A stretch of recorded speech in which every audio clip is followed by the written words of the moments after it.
Welcome back. You're still tuned into MF Corner. Let's talk about the second important topic that we are going to discuss. This is the tax changes with respect to GIFT City that came by in the budget, which would impact retail mutual funds and NRIs and foreigners as well. To discuss this in greater detail and to understand the changes, we are now joined by Jay Kothari of DSP Asset Managers. Jay, good afternoon. Thank you so much for joining us today. Let's stick to the basics first up. What are some of the changes announced by the budget when it comes to GIFT City, and who does this impact? Sure. Thanks for the opportunity, Sonal. Great to be here. So as far as the gift announcements in the budget were certainly, first of all, in the right direction. Number two, this also shows the government's commitment in terms of creating the world-class financial hub to attract global capital. And the changes, what we kind of witnessed were, number one, and in no particular order, but number one, abolition of the angel tax. So, this kind of gives an overall boost to the overall startup ecosystem in India. Secondly, even in terms of the indirectly kind of boosting the funding of the startups via gift. Number two is in terms of the lower compliance for the venture capital funds or the VCs, as we call it.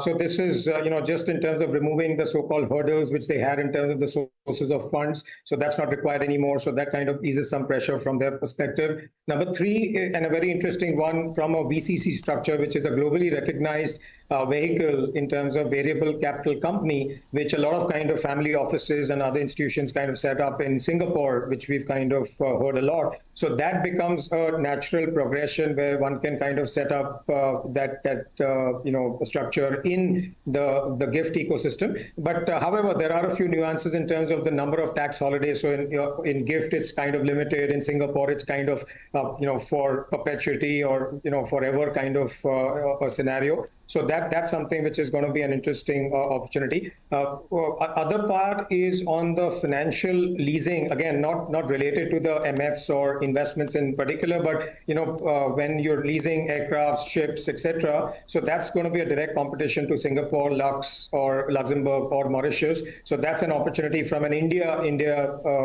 structural standpoint. And lastly, from a tax exemption standpoint, it's going to be both on a retail schemes and the exchange traded funds, and both retail schemes are now in parity with the AIF. So any foreigner or NRIs investing into India, they don't have to pay tax, if they invest through the retail funds or through feeders directly coming into India. So that's going to be a definitely welcome move. And I certainly see a lot of money coming into India going forward. Okay, so let's take the last point forward. I wanted to understand, would it impact only NRIs and foreigners, or does it help Indian investors as well here? How would the last change that has come about impact?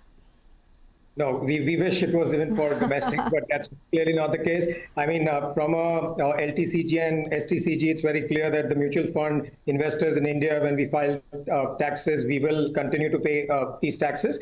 This is more an advantage to the NRIs and foreigners who even come through the feeder structure. Even there's a segregation, so it's not that every investment structure in GIFT will be getting a benefit. The funds which are set up will continue to pay the LTCG and STCG as applicable, but the feeder structures, which you drop a sleeve in the GIFT City, which invests directly into the mutual funds in India, whether it's DSP or whichever mutual funds it invests into, that's a pass-through. So there you do not pay taxes. So that's going to be a benefit. But for investors in India, it's status quo. The only benefit is that if you want to kind of just take it with a positive bent, is that once a lot of money kind of flows or continues to flow into India, that's going to be good from a flow perspective from an Indian investor standpoint. Okay, all right. So that makes sense. And thank you for explaining that in such great detail. But Jay, tell us, how does it impact AMCs? Do all the AMCs have the license to operate funds in GIFT City? If not, which are the ones that do have it currently? No, so no, not everyone has it, and it's not natural that everyone has to have it. So it's a choice like any other aspect. So DSP, for one, we are one of the largest kind of gift operations, with having almost $600 million we manage out of there already. We have to take a fund management entity license within the GIFT IFSC for operating under GIFT.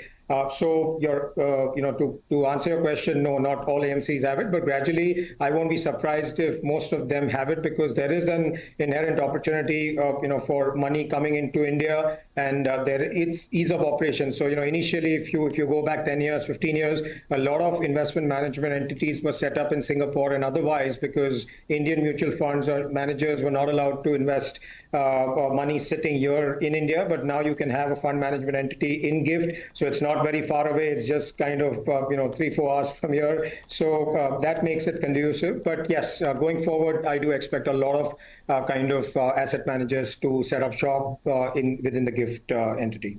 That was going to be my next question. If we'll see more retail funds, ETFs being launched now in GIFT City because of this change.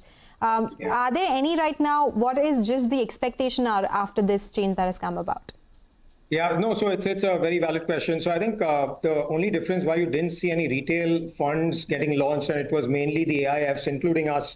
We've launched mostly the AIF strategies, but incrementally after the clarification in the budget, where retail will also be classified under the same kind of tax regime as AIF, this will encourage a lot of people to now start going with more retail strategies. We have done that as well. So over the next few months, you'll see a lot of retail funds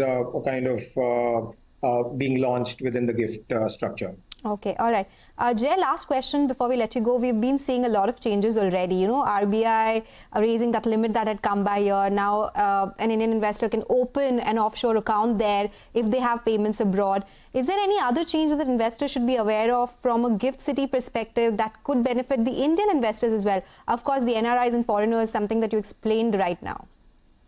No, absolutely. I think it's from a direct impact standpoint, the way we need to look at it is that India is still not an obvious in terms of the global allocation from funds or investors, whether it's hedge funds, family offices, sovereign wealth funds, pension funds.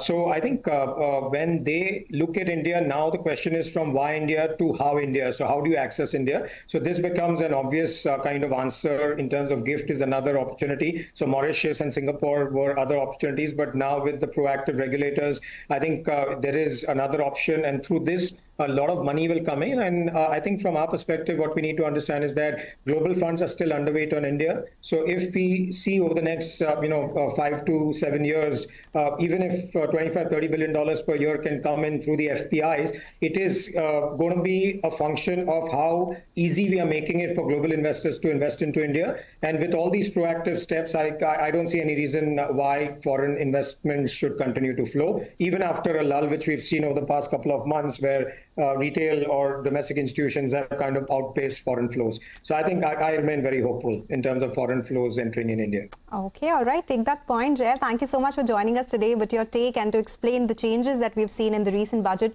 when it comes to GIFT City. Hope to be speaking to you very soon again. All right. Thank you. Okay, all right. That's all we have on the show today. But stay tuned for Closing Bell to take you through the last hour of trade.